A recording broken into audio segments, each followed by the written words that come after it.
Hello and happy holidays from Never Seen It. My name is Trent. I'm here with my wife, Betsy. Hello! Have you looked at the calendar lately? It is December, y'all. Gross. We also happen to figure out, there are 4 Sundays in the month of December. And what's the last Sunday? And the last Sunday is Christmas Day. So when do our episodes come out? Wednesdays and Sundays. So guess what? We are going to release 4 holiday-themed episodes during the month of December. Just like we did last year. I think we maybe did 5 last year, but the last one was kind of a joke. Right. We did Bad Santa for our 5th one. But this time it's all on Sundays. Yes, this time it's all Sundays. We're going to do 4 episodes here. Beginning with a movie that came out last year that we just I don't think Betsy and I even really knew about it. Otherwise, we probably would have included it last year. It is 8-Bit Christmas. And this is a movie that was released exclusively on HBO Max. Yep. It was originally made for them, starring Neil Patrick Harris. Yes. And I don't know of anybody else in the movie. Nor do I. We watched the trailer last year. Yeah. And then, of course, once Christmas came and went, we sort of forgot about this movie. Yeah. But when we started talking about what do we want to do for this year's holiday movie series, this was one that came up. Because this movie is near and dear to your heart as far as the theme of the story goes. We think so anyway. We think so. So, as far as I remember, this takes place in the 1980s during the Nintendo craze, when everybody was trying to get that as the hot gift for Christmas. Yeah, and it's Neil Patrick Harris's character in the present talking about the past to, I don't know, his children? His child, a niece, a nephew. I don't actually know what the whole story is there, but he's talking in the past about, hey, remember when Nintendo was just the shit? Yeah.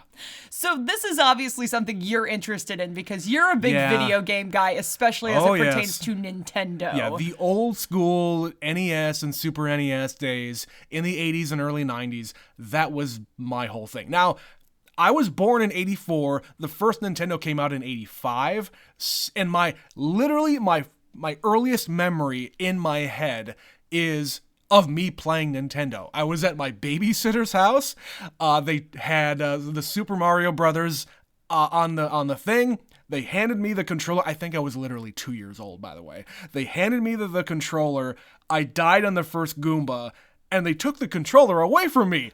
And I was pissed off.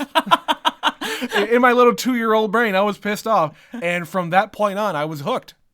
That's fascinating that is your earliest memory. That is my earliest memory in life. I couldn't tell you what my earliest memory is. Like, I don't think I can go back nearly that far. Yeah. But the fact that you had such a formative experience, yeah, specifically about the original Nintendo and Mario, which is stuff that you still care about as a 37-year-old. 38, excuse me.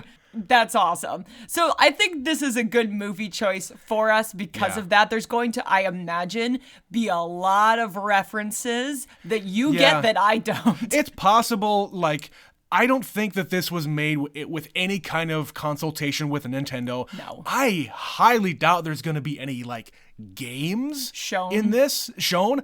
I fully believe this is just going to be a bunch of kids talking about the concept of Nintendo and how it is just this mythical thing that not all families could afford back then. Right, and this was the hottest gift. It was flying off the shelves. It was hard to get. So I think this movie is going to be a lot about kids being kids, and the name of the game is nostalgia. Yeah, I think that's going to be what we're going to be walking into here. As far as anything more about it, we've only seen the trailer a couple of times, I think. Beyond that, I think we should just go and watch it. I agree. So we're going to go watch 8-Bit Christmas. We will be right back.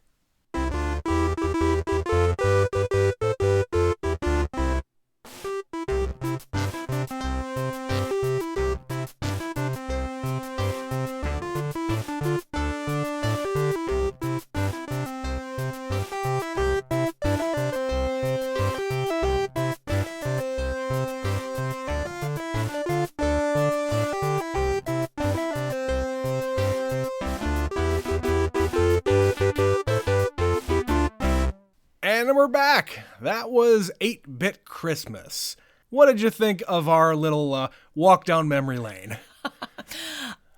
I like when movies surprise me, and this one was not really what I thought it was going to be about, and had a really surprising amount of heart, to the point I was crying at the end of this movie, and I'm not exaggerating when I say that. It was really sweet, and it's also really funny. This movie is absolutely scratching that itch of nostalgia. It's better than it has any right to be. Yes, if you grew up in the Midwest or anywhere around this part of the country, if you grew up around the same time, yeah. There's just a lot of jokes here that we were cackling at in a way that somebody who grew up in I don't know, California or something probably wouldn't get the same way. Or if they grew up 10 years later than us. Yes. Yeah, there's a lot of stuff that is for us. This is a millennial movie. Absolutely. But yeah, like you said, it is better than it has any right to be. They just sort of threw this one on last year. I hadn't heard anything about it. It just showed up on HBO one day. Yeah, and I looked it up, and it had really high ratings too. Yeah. The stuff that usually comes to these services as just, hey, let's just throw it on there, it's usually because they know they're not going to make any box office money. It's a mixed bag, certainly. Yeah, but no, this was fantastic. I really enjoyed this one. I laughed really hard. You were laughing really hard. Yeah, and of course I was laughing for different reasons, of course, because there's a lot of the video game-ness about it is less present here than what I would have liked, but I was expecting it to be not the focus here. The focus is on the kids and the things that they go through, and the different archetypes of these friends, the bully, and the things that you do on recess. And yeah, it's a small budget kind of a thing, and you absolutely know that by looking at it, but it doesn't need to be anything higher than that. And yeah, I think, and for what it is, it's a great story. If for nothing else, he's telling a story that, the point of the story is not how we got the NES. The point of the story is this is what our minds were going through at this time. This is what we were obsessed with. And if you want something, work for it. And also cherish this time and appreciate the people around you and being a kid and the holidays. And not only is it about the kids, it's about the parents as well. And you got just a sliver of they give you a little one line at the beginning of the movie, whereby the father and the daughter are going to go to his parents' house. To Grandma and Grandpa's. To Grandma and Grandpa's for Christmas. And Neil Patrick Harris says, this Christmas is going to be a little different. It's going to be different this year. It's going to be different this year, which you say that in this context, there's no sign of a mother or anything else in here. You might take the suggestion that maybe there's a divorce happening or a separation and mom's not in the picture or something is going on in that family. No, they're just not together that particular moment. They're not present in the same space. Yeah. They're off doing something else. Yeah, they are putting that little hint in there to say, okay, maybe by the end we're going to find out what's going on. What does he mean by that? And sure enough, this is the first year where Grandpa isn't there. That fucking devastated me. Killed you. Because you get to the end of this movie, and of course it's like in A Christmas Story, he's after this BB gun, or any other movie like this, like in Jingle All the Way, the kid wants the toy. Right. Ultimately, at the end of those movies, spoiler alert, guys, they get the toy. Sure. So the whole movie, you're expecting he's gonna get this Nintendo. Okay, this is how he gets it. Okay, this is how he gets it. Okay, There's this is so how many he different gets schemes of how to get this thing, but by the end, he doesn't get it any of those other ways. He had to go out and buy one. And we don't even see that. No. The thing he gets that Christmas is his dad has been spending all this time trying to get him to play outside. So he builds him a tree house. And it's just this really sweet thing where he and his dad are like carving their initials into the tree house. And they show them at Christmas at the table in present day. And like they have a place setting for nobody sitting there, because that's where Grandpa used to sit. And that's where his cup is, too. Oh my God. I didn't even notice the cup. Yeah, the cup was there. The skeezy old cup he's had for 30 years. Oh, that just devastated me. Yeah, so it's just like, you sons of bitches, you got me. You killed tricked Steve me. Zahn. And of course, Steve Zahn is great in this because really is. he's from Minnesota. He is this kind of guy where he's just the Midwest dad. But you know what? I could absolutely see Steve Zahn being Neil Patrick Harris's father. They kind of look alike. They have kind of the same demeanor. Yeah. I get that. Yeah. I buy it. But he just is that guy. We know this dad. Sure. I don't think this was my dad. I could see this being your dad. This though. is more my dad, where he always is working on something. Tinkering. There's always tools. Like, my dad was a mechanic by trade. Now, he didn't work on cars, but he was a mechanic. Yeah, he didn't exactly like gut your house and have a project going all the time. No. But if something broke, he'd start could tinkering. Fix it. Oh yeah, he could at least try to fix it. Yes, he might not always have the answer, but yeah, so that was just really sweet. And there's just so many things about, like, this takes place in Chicago. Yes. So of course it's Chicago in the 80s. In the winter. In the winter, and there's all these jokes about riding your bike and where you wore a helmet, right? Yeah, totally. Everybody wore helmets in the 80s. And then in the movie, it just ding appears. It appears on the kid. Like, you wore safety goggles when you were helping your dad, right? Of course. Always. Well, kind of. Wearing a paper bag. Paper bag.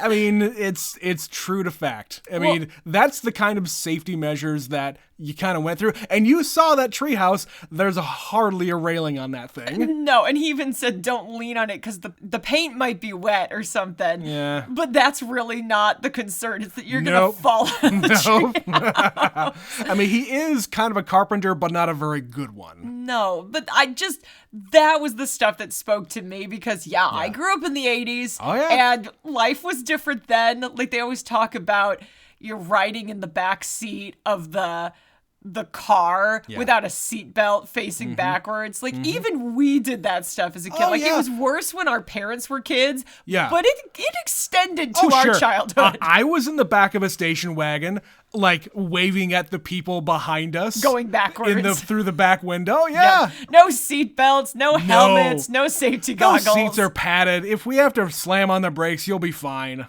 They were just don't touch the handle back there. Yeah, just don't open the door and fall out, Trent, because it opens from the inside. Yes, it does. Oh, fuck. Yeah, there was a lot of that I really found funny. Yeah. Just jokes about, like, when they first show the Nintendo, this is a modern girl, his daughter. Yes. And she's like, it looks like Tupperware. I mean, it does. It's this giant plastic boxy thing that gray piece of plastic. Doesn't understand. No. Yeah. And they have, like, the same dishes that everybody grew up with. Yeah, the casserole dish you pointed out. Oh, my God. The flowers. the Pyrex and all those things. My mom had that. Mm-hmm. My mom, my grandma, your grandma. Probably. Every single antique place I've ever been in my entire life. Those are out there. We were in fucking Boston. Yeah.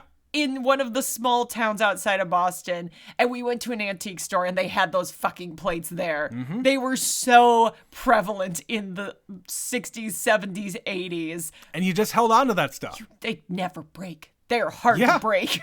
Yeah. Our grandchildren, our great-grandchildren will have these fucking plates. Yeah, like I think we were given, or handed down, I guess, a big turkey platter from my mother that belonged to my mother's grandmother. Wow. Yeah, and that thing is a brick shithouse. That thing will never break. Yeah. So, as a whole here, obviously this was written by somebody about our age. Absolutely. And this is the kind of movie we're going to start to get a lot more of because people our age are having families, they're starting to feel nostalgic, and they're letting them make these movies. They're letting them write these books. And it's going to sell because nostalgia is a huge thing for our generation. Yes, our childhood is lost. Let me relive it, please. By the fact that they, like, Nintendo themselves put out little tiny versions of these old ass consoles a few years ago, and people just ate them up. They flew off the shelves and you could not get one. You could not get one. I got both of them. I remember sitting at work and I saw like an alert that you were getting them back in stock at Best Buy on this day at this time. And I'm like texting you and the two of us are sitting on our phones at work. Fucking off from work trying to buy one of these I don't even remember how I got the NES version. I know how I got the Super Nintendo version. I can't remember how I got the first one. Was that the one from my brother? He was like, do you want one? Because I was able to get one and I already have one. I don't remember how we got that. I know one of them came via my brother. Okay, then that would have been the first one because I know how I got the second one. Yes. Anyway, just the point being... Or maybe it was the other way around. Whatever, I don't know. Whatever. They are selling you back your childhood, and this movie is doing the exact same thing. Definitely. So why don't you talk about the Nintendo and all the stuff about Nintendo in this movie? Because obviously it's the crux of the piece. He wants a Nintendo and he will do anything to get this thing. So the year was the late 80s. I like that joke. Because he's recounting what happened in the 80s. It's like, okay, the 85 Bears won the Super Bowl. It was actually 1986. And Dad...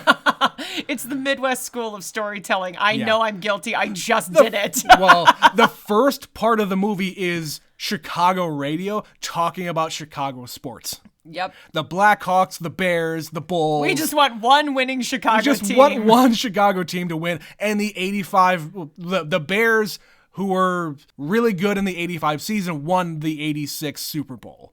That was the last time Chicago had a good team besides the Bulls in the 90s. Well, the Cubs finally won a few years ago. That's true. But it took until a few years ago. It took decades. Anyway, we find out at the end of the movie that this is actually 1988, which makes sense because I don't think I got my NES until about 88 or 89. I don't know if I was in school yet. Mm-hmm. I would have started kindergarten in 89. Yeah. And that was when you could finally get them. Like in this movie, it's not the craze. They're on the shelf. Like he could walk into a store and get one. Yes. So it's been around long enough that everybody who could afford one has one. Well, and now there's a stock. Well, like you said, it wasn't a huge craze. And even back in 85 when they were brand new, people were a little still skittish about video games in general because the Atari had just kind of went under. But I believe the attitude of these kids in 1988, I think by then, these kids would have been older than us because I think what they say he was 8? He was 11 or 11, something. yeah. So in 88, he would have been born in the late 70s. So yeah, they would have been a good amount of years older than us. So they would have had the desire for such a thing. This was also the first generation that was born and raised on the concept of you could have video games in your home. Exactly. His entire life, they've been able to do that. And in this community, they don't really say it, but they sort of set it up. Like this is Batavia, Illinois, where I'm not quite sure where that is, but I'm assuming south of Chicago. Yeah, it is. It's about an hour, he says, away from Chicago. Uh-huh.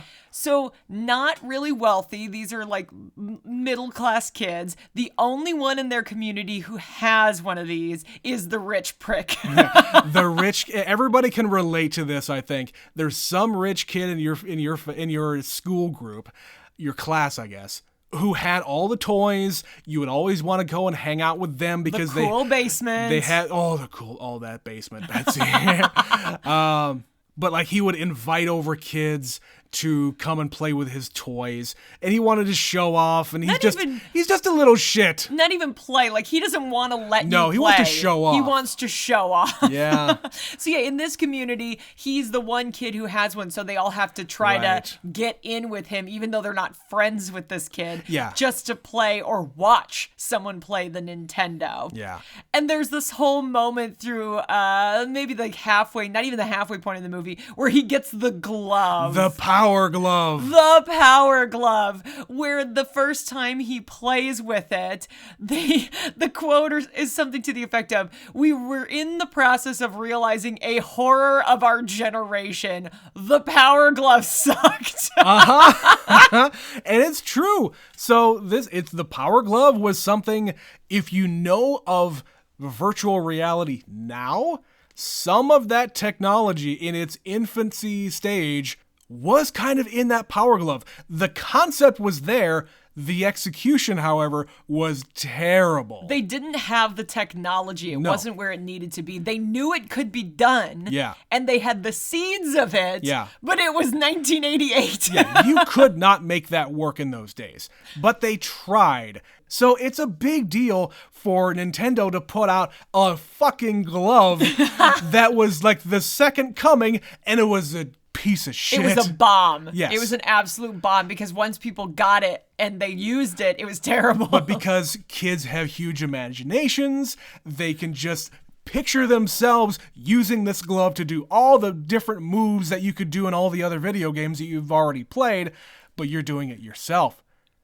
And yeah, it was terrible. It did not work. And that scene in this movie is really funny because, of course, the kid is wearing, he's like, yeah, you have to have like a black belt. You have to be trained in martial arts to be able to use this. It's like Taekwondo. It's like karate, but more expensive. And it all goes wrong because he has a very rare condition called attention deficit. I don't know, something.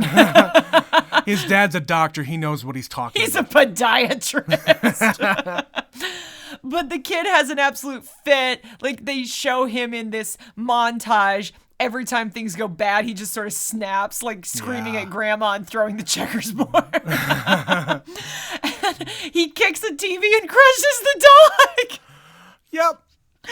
And this is the sort of, like, when dad is telling you a story, like, you have to throw in this really, like, graphic, traumatic event from your childhood. Why did you tell me this story about the dog dying? I don't know, man. It was the 80s. Things got real.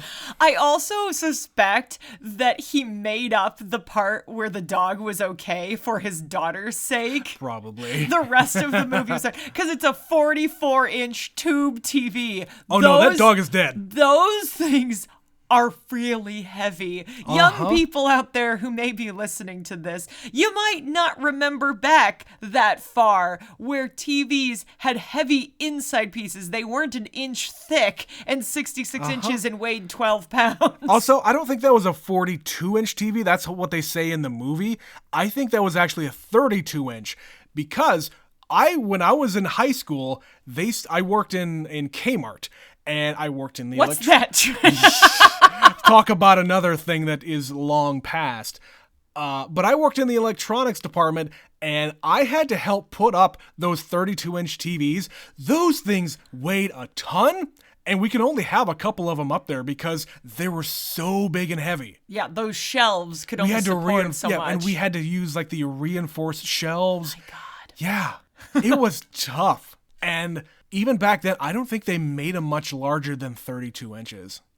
Probably not. If you had a bigger TV like that, it was one of those that had like the pedestal where it was kind of built in. The quote-unquote big screens. Yeah. Yeah. Those touched the ground. That term, big screen TV, is a term that it does not mean the same as what it did in the 80s. No, those things, oh God, guys, if you don't know what we're talking about, you're probably listening to the wrong episode because you're too young to understand. This is all nostalgia for us here. Everything in this movie is feeding these memories. And let's just keep on going with it. I have an uncle who was the guy who always wanted the new technology. The gadget guy. He's my favorite uncle. He was the gadget guy. He was into computers. He had a camcorder before anybody else did. He had an Apple II computer before anybody else did. And he also had the big screen TV, the old style of big screen TV. That's like 9 feet tall and weighs 1,000 pounds. That went from like fucking floor to ceiling, and it looked like shit. Now, in retrospect. I watched the first time I watched Star Wars, the original trilogy was on that television. By the way, yes. I was in high school by the time I watched Star Wars for the first time. My goodness. Yeah, and there's a reason that this was your favorite uncle, because you like toys. I like tech. I've always been that kid. You bonded over that crap. Indeed. So that's why he was my favorite uncle, of course. But anyway, back to the movie. So, kind of as I expected, they didn't show a lot of like actual games. It was just this ethereal concept of I need to have a Nintendo. To say nothing about actually buying the games, which were almost as expensive as the system itself And they had a big wall full of them, but so you paused, but you're like, paused, a lot of these are repeats. I paused at that thing because they could barely get any of them. Probably the license to show the artwork. No, there was of all no those Mario games. up there. No, like I said before in the intro, Nintendo did not have any relationship with this movie whatsoever. I looked at the entire credits. They weren't even thanked. But I think as a concept, you can say the words, say the brand names without getting permission for it. But to actually show the real artwork of the games and show the real games, like they showed Paperboy. That was about it. And there was a bunch of games I had never heard of on the wall, like on the Narc. wall. I don't know what that is. Narc was a real game. There were a few real games. He played Rampage, which you said is a real game. Rampage was real. Paperboy was real. And then like the fighting game when he was using the glove, that's totally fake. Mm-hmm. That fighting games did not exist on the NES. No, not in those days. Nope, none. So that was, I mean, I wish they would have been able to get more.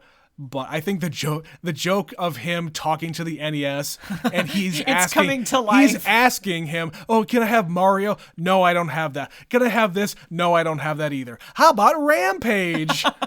And Rampage was notoriously hard. Like that was an arcade game that just like sucked your quarters out of your wallet.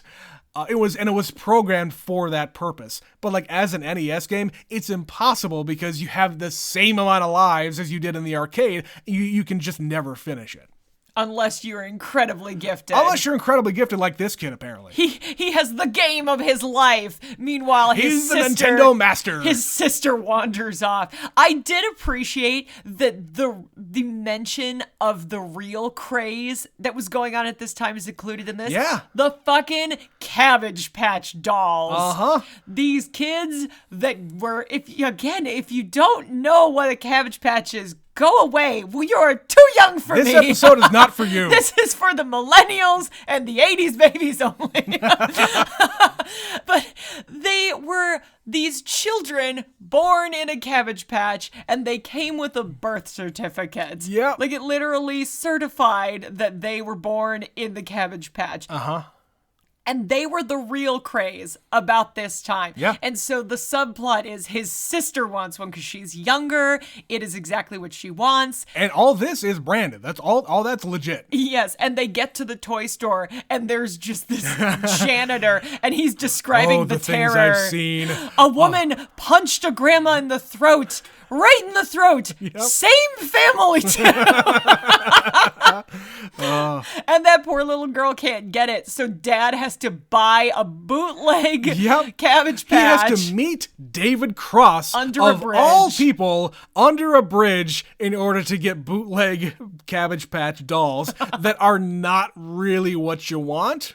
But she still got one anyway. She's young enough she doesn't know the difference. She knows the difference. Well, she doesn't care. I loved that moment where she got it. That was a really sweet moment. She went over to her brother and says, "Thank you, I love you." Yeah, because they have to work together to get what they want. She's going to tell him how to get enough sales for the wreaths. He's in the Scouts. They don't say the Boy Scouts, but he's in the Scouts. Yeah, because the Boy Scouts are a real organization that have copyrights, and instead they are the Ranger Scouts, and they don't sell popcorn. They sell Christmas wreaths. So if he sells the most, the first prize is a Nintendo. So she tells him how he can win this contest, but he has to do his part and tell mom and dad how to get her the specific Cabbage Patch she wants. Right. And because you never want to just tell your parents exactly the thing because they're never going to get it right. It's not going to be quite right. Yeah. If it's something like that, like I want the red-headed Cabbage Patch doll with freckles. With freckles. So he gets the blonde one with freckles. And even, like when her brother says, "I'm sorry it's not the redhead," she says, "It's okay. Thank you." Like it was a very sweet moment. And the scene where they go and buy it and he's trying to express to his dad, why does she get what she wants, but I don't get what I want? Yep. And he's like, "I'm not going to deal with your sister if she doesn't. Have you met your sister?"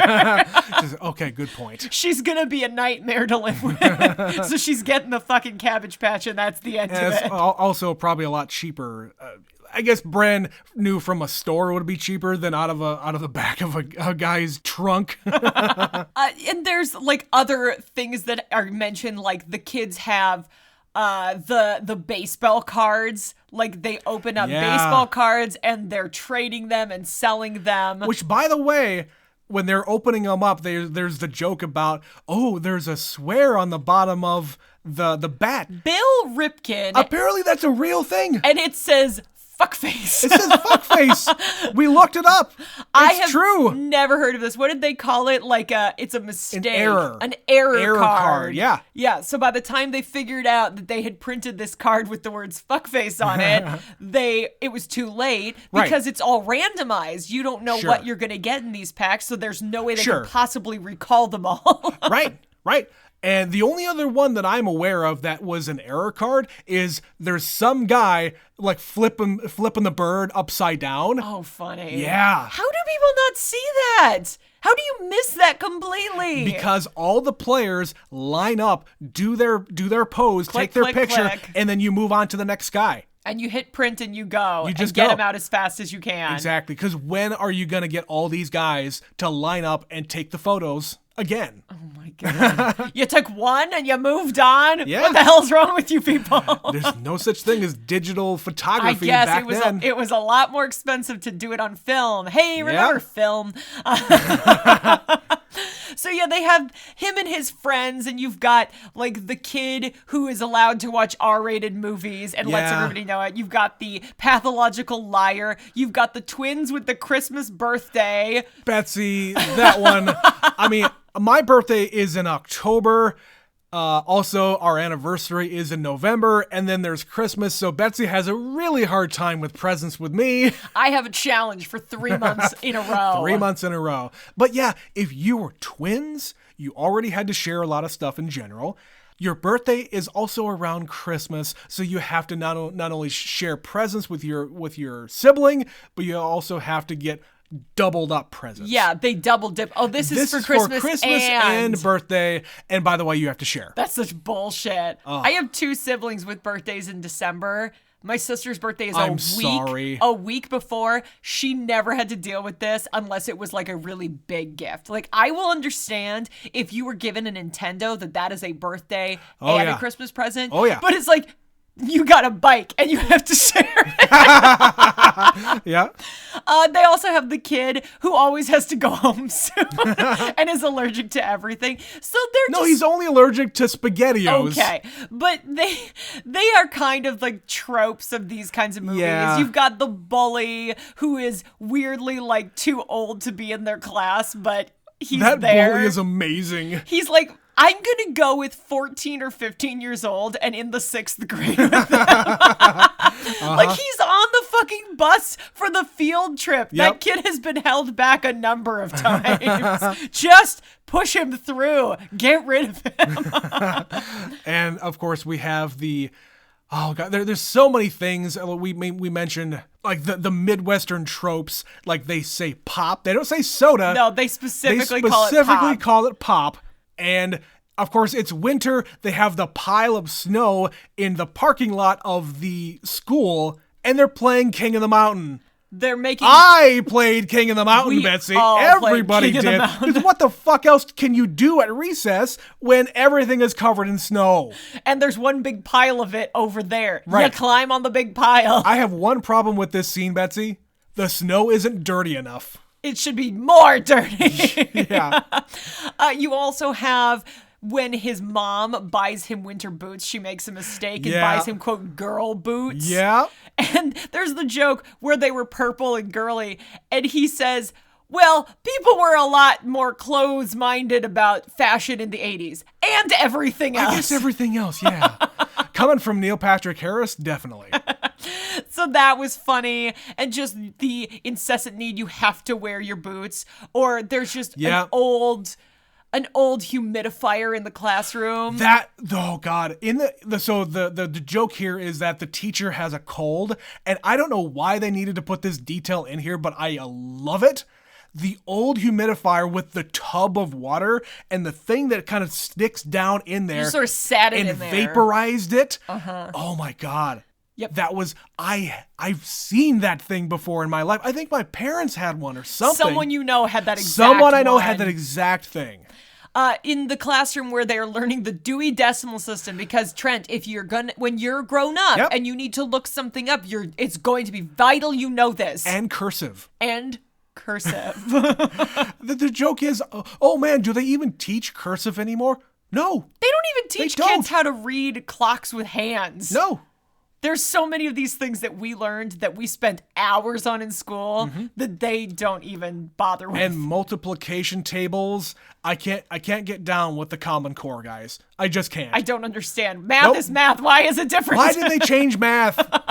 Oh, what else? His first prize, because the parents all have a freak out the night before, they can't possibly give them the Nintendo. He wins an entire set of the World Encyclopedia. World Book.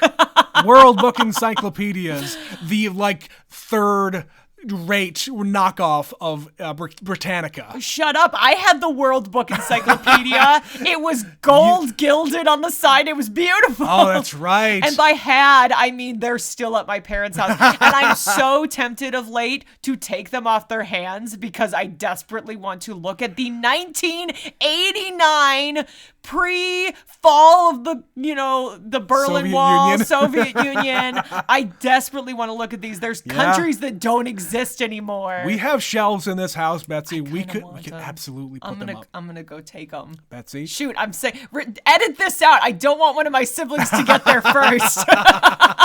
We're closest. It's true. Right after we record this, we need to go do a thing quick. But yeah, they just have these great little touches throughout. There's when they're driving to Chicago, his dad makes some crack about Wisconsin drivers. Right. And his mom is from Minnesota, so they're talking about driving to Minnesota for the holidays. Yep. What else? When they're in the mall, he says something about a Packers fan. Packers fan. Shut up, you Bears fan. Which is again really funny because it's Steve Zahn and he's probably a Vikings fan. Yeah, probably. Probably. If you were born in Minnesota and you're not a Vikings in your fan, DNA. Yeah, it's in your DNA. But there's all these little moments, and then the kids just have these hatching plans on how they're all going to get a Nintendo, and they get more and more elaborate, where it starts innocently enough, they're just gonna ask their parents. Then they're going to sell all of the wreaths and win it. Then they decide to sell the baseball cards and escape from the field trip and buy it. And just straight up buy one. Which is the most logical thing they thought of. It's the most reasonable thing. That's the thing. You can't buy one where they are in the suburbs. You got to go to the mall where they actually stock them. Yeah, and how else are you going to get to the mall as a child in the 80s? And be able to actually buy one. Yep, you gotta go on the field trip and escape the field trip and go to the mall because they don't have just mom and pop stores that carry a Nintendo. Right, and they're hatching this plan a la like a Home Alone kind of a thing where they draw it up on a flow chart, let's say. 15-point plan. Yeah. Isn't that more like 4? You get on the bus, you get off the bus, you buy the thing, and you get back on the bus. And of course, it cannot go smoothly. No, they keep showing the same patch at the beginning of the movie, in the middle of the movie, at the end of the movie, there's an ice patch. And you're like, someone's going to fall on that ice patch. Of course. I know how cinema works. Well, I know how cinema works. You have this kid falling on the ice. His bag goes up in the air, goes into the street. Slow motion, gets run over by the bus, and then it explodes for no reason. I loved that touch. That is perfect. That is absolutely the way a kid would tell a story. Yeah. Like, just exaggerating the details a little bit. Like, I believe you slipped on the ice. I believe it flew into traffic and got run over by a bus. But there's no way that thing exploded into a heap of flames. But it's a funny, just gratuitous extra moment to accentuate how children are absurd. So yeah, they go through all this trouble. He gets his hands on it, and it's destroyed. Mm-hmm. So at this point, I'm really like, when is he gonna get this fucking thing? I need him to get the Nintendo. And at the end of the story, his daughter's so invested in him telling him this that he says, oh no, I had to work all summer as a caddy at the golf course. I had to work at the golf course, and I had to work for it, and the point of the story is not me actually getting one, because I eventually got one. No, because the whole point, he's telling her this because she wants a phone. Right. She wants a phone. I'm tired of all my friends having to text and call you on your phone. I get more phone calls than you do. But this was funny to me because, of course, the first thing I thought of was you as a kid and how you bought your first bicycle. I did. God, you were born an old man. I was born an old man. I was an old man when I was a child. And yes, I bought my first bike with my own money. You did. Because I saved up. I got my allowance. I was an only child, so I got a little bit more allowance than others. But we were not a rich family in any sense of the word. You hoarded those dollar bills. I did. And yeah, I went to the store, I gave the lady my money, and we walked out with my bike. But you were gifted the Nintendo, right? You did get that as a gift. So for Christmas. when I got my first Nintendo console of my own, it was at Christmas, and I did get one in probably 89, 90. Once they had they kind of moved on. Did you get the Super Nintendo or? So the timeline of me getting my systems was like a generation off. So I think 90 is when the Super Nintendo came out. The year was the early 90s. Yes. I think that's when the Super Nintendo came out, is in very early 90s. But by then, I had only just gotten the NES. So I went the entire Super Nintendo generation not having one. And my cousins had one, but I was satisfied with what I had. But it wasn't until kind of the end of that generation that I bought my cousin's system. I bought my cousin's Super NES.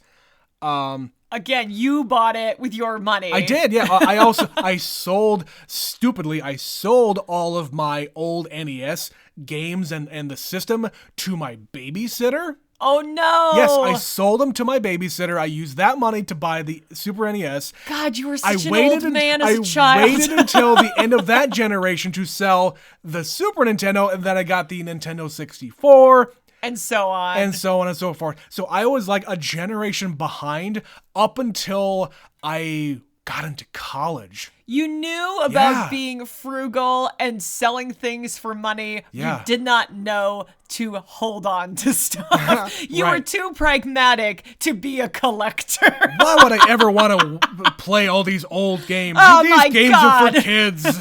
Meanwhile, I didn't have a video game system until my brothers, 3 of my brothers chipped their money in together and bought a used Sega Genesis in it was the late 90s. Yeah.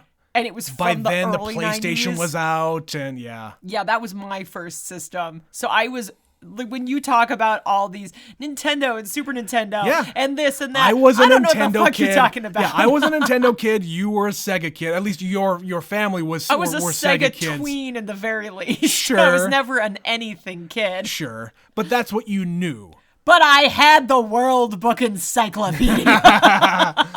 Yeah. So yeah, this movie hits really hard, if you can't tell from the lengths we are going to describe our elaborate childhood. Yeah. But the point of it is, he's not going to buy his daughter the phone, and he's telling her this because he wants her to earn it and to appreciate what she has.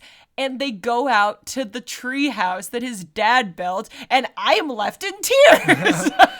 Yeah, and they reveal here that, okay, this is where he really started to grow up, because his dad started him on the path by telling him to varnish these They're hockey old sticks. hockey sticks. Yeah. That he used to make the trap door in the bottom of the treehouse. Yeah. And so he got him involved in helping him with this and working on projects with his dad, bonding with his father. Yeah. And they also have a thing where they carve their initials into all the stuff that they make together. Yeah, and we go to the present day, we look around the house, and all these things in the house had his initials in them because he helped his dad make them. Yeah, and that was really sweet. And I had a similar thing with my dad. When we moved to this city, we didn't have a shed out back, so I helped my dad build that shed. I don't remember if I knew that or not. I probably did. Yeah. So the shed that you know about, the shed that you knew about, I helped my dad build that. And that was an experience. That took a lot of weekends. But You're right, because you don't know shit about woodworking. of course, I still don't. But I did take like some knowledge away from that, like very, very basic things that got me to the point where I could, like you and I helped work on our old house. Like we ended up re-siding our detached garage. Yep, we did that. We put up trim in the kitchen. Yep, we completely put up new trim in the kitchen.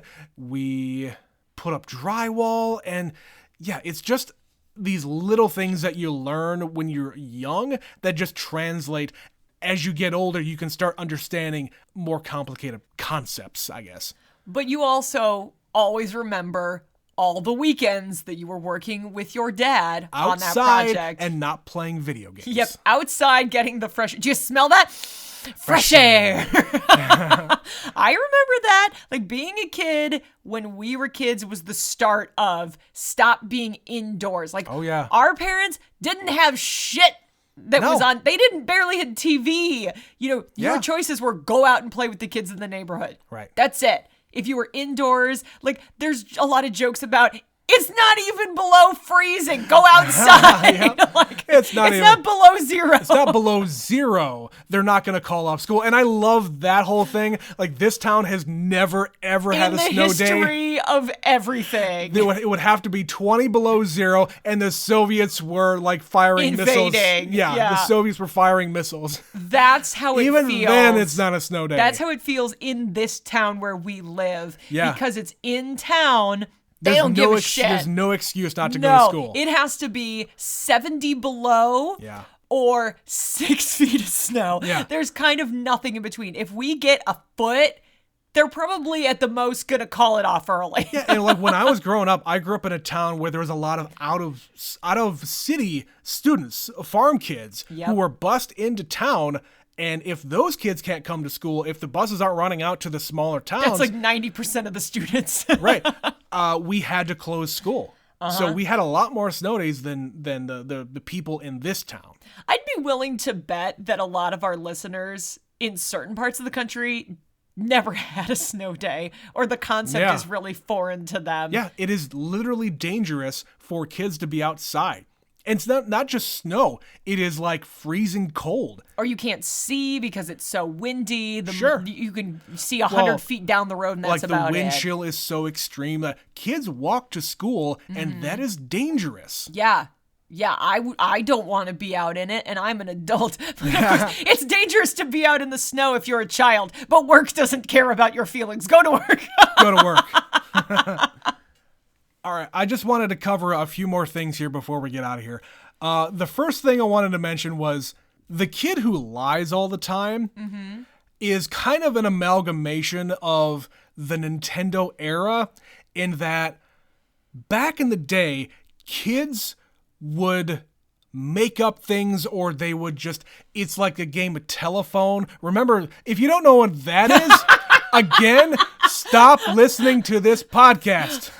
Anyway, but it would be like the thing where, oh, my uncle works at Nintendo and they said the next game is gonna be this. And if you go to this screen and push this button, something will happen. Right. And like the concept of my uncle who works at Nintendo. Everyone has an uncle who works at Nintendo. It's totally a thing. And this kid has an uncle who works in Japan. Yes.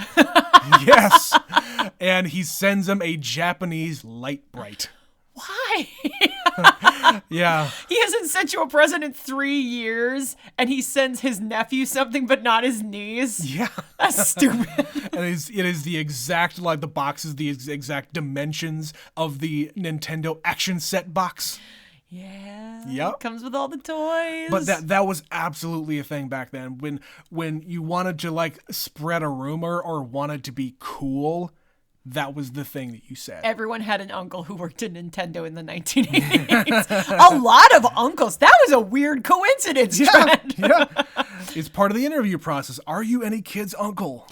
The other thing I wanted to make sure we bring up is about the kid's retainer. I can't really speak to this because I never had braces or a retainer or anything. So, Betsy, you can talk about that.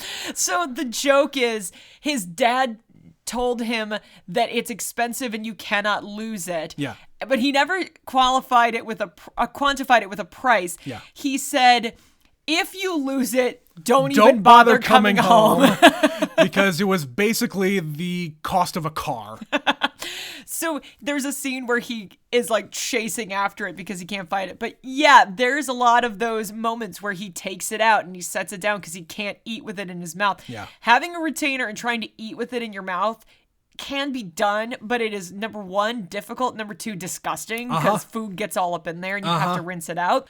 But my sister had a retainer and we went to some little church meal outside barbecue thing in the summertime. And what do? You take it out, you wrap it in a napkin. She threw it in the garbage. She threw it in the garbage, and they had to go fishing in the dumpster. Not a dumpster, but a garbage can. Sure. To find it, unwrapping every napkin. And let me tell you, they grabbed that fucker out of there, and she kept it. We took it home and washed it. Of course. But yeah, that was the intensity. So I grew up with that, and I had a retainer a few years after her.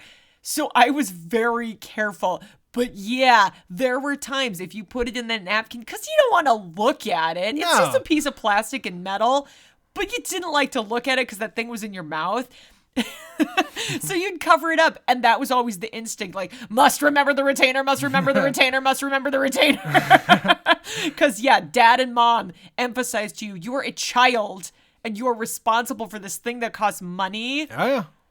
Yeah, you damn well better learn some responsibility because otherwise mom and dad will just say, well, fuck it, your teeth are going to be crooked again.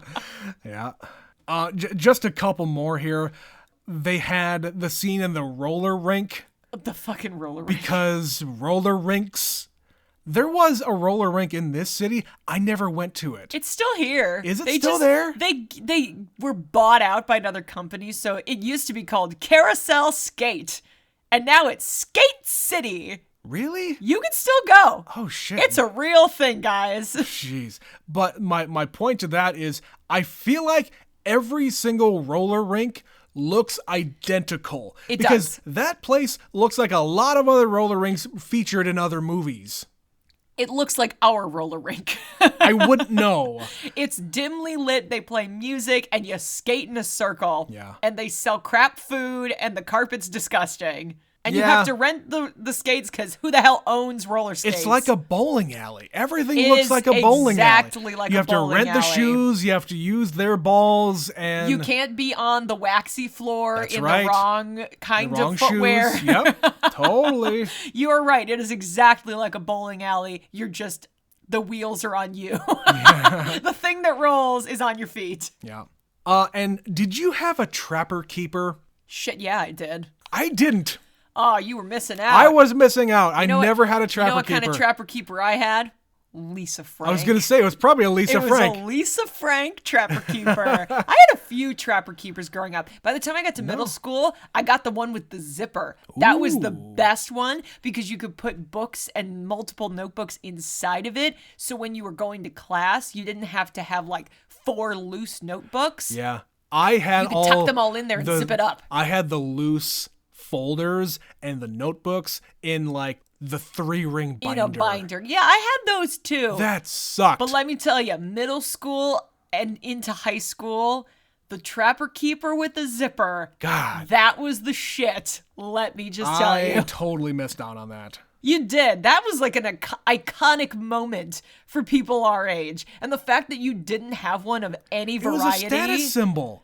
It really wasn't, though. Like, oh, yes, it was. For those people who didn't have one. If you had a really fucking fancy one, maybe. Yeah? But maybe it was just by the time I got one, everyone had one. Shit, I never had one. I missed out. Yeah. I feel like a lot of people had them when I was in high school. Yeah. And of course, in high school, also the backpacks were a big status symbol. On one arm. I never had a JanSport. I still have a JanSport. Yes, right, you do. It's I think my sister's old one. I claimed it because no one was using it, and so I just keep shit in it, and it's in the closet. Sorry, Katie, you can't have it back. I don't think you want it back. No, you don't want it. All right, well, I think that's about enough nostalgia for one podcast. Let's get out of here with an email. We got one a little while back about Weird, the Al Yankovic story, from Mitch from Saskatoon. He says, "Hello again. Weird is simply the greatest achievement in cinematic history." That is an understatement. There is no need to watch the Oscars this year. This movie wins every category. The cast is perfect. The writing is fantastic. This movie simply isn't just weird. It is amazing. It is God's gift to nerds. The way this movie keeps escalating is great. I loved all of the cameos throughout. Weird Al scenes are great with Will Forte. Rainn Wilson was wonderful. Is any of this story about Weird Al's life true? Who cares? This movie hit every wish I had for it and more. It was like it was made for me. I feel like this was the movie Weird Al wanted to end up with when he made UHF. Totally. That was my thought exactly. Mm-hmm. This is the movie that Weird Al has been wanting to make since the 80s. And now he did it. Yeah, since he was able to be famous, and then everything else after that was just cake. He says, "I'm writing this immediately after finishing the movie, and I will listen to the rest of your episode on it now. Parentheses, it's the Never Seen It Home game, a top-notch Christmas gift."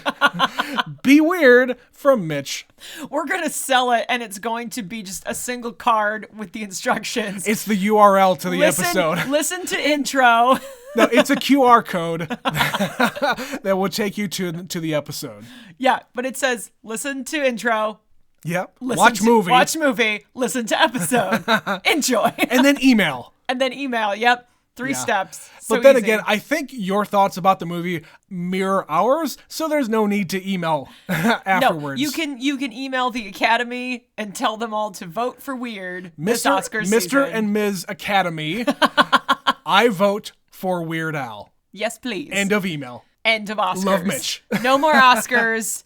They're all done because we've crowned the winner of Best Movie of All Time. Betsy, it's going to make Oscar season that much easier. Yeah, it's over. It's already done. Best movie of all time. Yeah. Well, this year. No, we stop after this because it's the best movie of all time. They're just going to cancel That's the Oscars? That's it. Cancel the Oscars. So it wins every single Oscar Forever. From here in perpetuity. That's right. Got it. Well, that's all the emails we have for today. I really like this episode. I did not think it was going to be this good, honestly. Like I said at the beginning, I like when a movie surprises me, and I thought this was going to be one thing, and it was something completely different. Yeah, because there's no big actors in it. No. Even Neil Patrick Harris he probably did his entire scenes in a day. In a couple days at most. Yeah. Yeah, and it's just really cute, and it makes me miss the kids are people. good in it, too. Yeah, everybody is great. It's funny. It's heartfelt. Yeah. It is one of those movies I want more people to see. Definitely. If you grew up in the 80s, you owe it to yourself to share this movie and share this podcast with everybody. Yeah! Hey! You can also email the podcast. It is neverseenitpod@gmail.com. You can share the episode by going to our social medias. Facebook and Instagram is neverseenitpod1. Click the links in the thing. I don't know if we're going to keep on saying this because the links are in the goddamn description. Every single episode, just go there and check it out. Anyway, Twitter is neverseenit_pod, of course. You can support the show by clicking the link that we just said in the description. Throw us $1. It's Christmas time. Share and share alike. We're giving you something. Give us something in return. But yes, this is going to be the end of this episode. We're going to put out a holiday-themed movie every week, every Sunday, up until we hit Christmas Day, which is also on a Sunday, by the way. Yes, it is. So we will be back next week with another holiday episode. Wednesdays are going to be whatever we decide going forward. I think we're probably going to start squeezing in some Oscar movies here. We're trying, but they aren't showing up. They haven't shown up yet in our thing, so we will be getting there eventually. So yeah, look forward to that. But I'm going to end the episode by saying thank you for listening. Thank you, Betsy, for being my co-host for today. We'll be back with another episode of Never Seen It next time. My name is Trent. My name is Betsy. We'll talk to you later. Bye.